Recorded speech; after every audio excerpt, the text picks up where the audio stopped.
On va continuer l'exemple, exemple 2. Regardez, qu'est-ce que j'ai fait? J'ai travaillé l'inéquation qui se compose de 3 parties. On va le travailler en 2 parties. Comment, ya madame? On va prendre première partie avec deuxième partie une fois. Et on va prendre deuxième partie avec troisième partie une autre fois. Et on va travailler une équation comme on a fait dans l'exemple 1. Par exemple, 6 plus x plus petit que 3x plus 2. J'ai laissé 3x comme il est.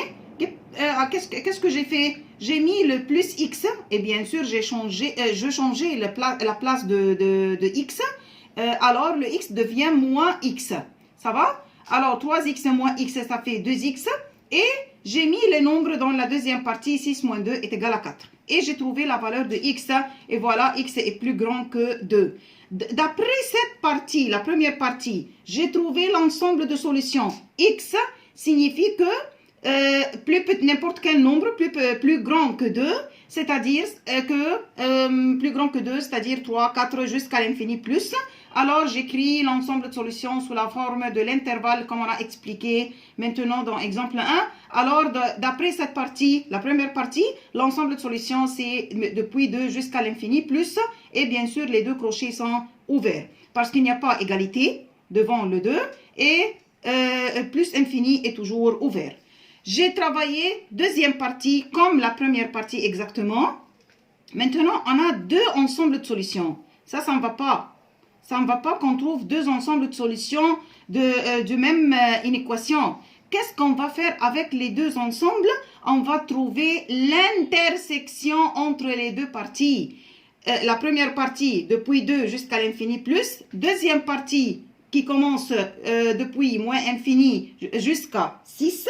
On va prendre l'intersection entre les 2 parties, me donne l'ensemble de solutions que je veux pour cette inéquation. Comment on va trouver l'intersection entre les 2 parties?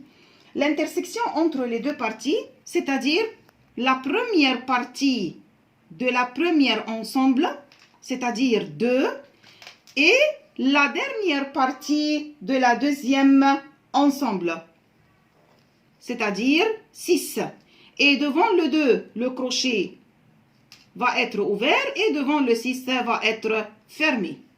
Ça va? Comment on peut trouver l'intersection par le dessin? Comme ça, voilà. Si on peut le dessiner pour trouver l'intersection entre les deux. Sur la droite numérique, s'il vous plaît. Voilà. Ici, moins infini, ici, plus infini. Au milieu, le 0. La première ensemble commence par 2 jusqu'à plus infini. Voilà, ça c'est le 2. Et on va mettre cercle ouvert parce qu'il n'y a pas égalité ici. Parce que le crochet est ouvert jusqu'à l'infini plus, c'est-à-dire comme ça, dans cette direction. Ça c'est la première ensemble. Deuxième ensemble commence par moins l'infini jusqu'à 6. Par exemple, voilà le 6 ici. Mais le 6 est fermé. Alors, on va hacher le cercle.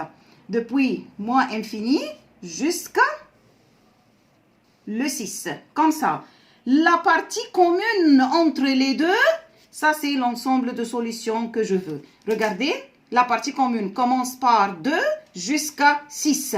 2 cercles ouverts, c'est-à-dire crochet ouvert. Le 6 cercle fermé, c'est-à-dire crochet fermé. Et comme ça, on a trouvé l'ensemble de solutions. La deuxième partie de cette leçon, on va trouver aussi l'ensemble de solutions, mais d'après le graphique. Vous connaissez tout le monde que l'inéquation ou bien l'équation premier degré. L'équation premier degré. الدسام بتاعها بيبقى sous quelle forme? Sous la forme de ligne droite. لما احب ارسم الانيكواسيون ou bien l'équation المهم انها premier degré بتبقى sous quelle forme? Sous la forme de la ligne droite. Et bien sûr الligne ده بيبقى ligne droite oblique. ligne droite oblique يعني مايل. Ça va? طيب. On va prendre exemple pour savoir comment on va trouver l'ensemble de solutions d'après le graphique. Par exemple, y plus grand que 2x plus 2. أفكركم, qu'est-ce qu'on a fait dans troisième préparatoire pour dessiner le plan cartésien? Pour dessiner sur le plan cartésien.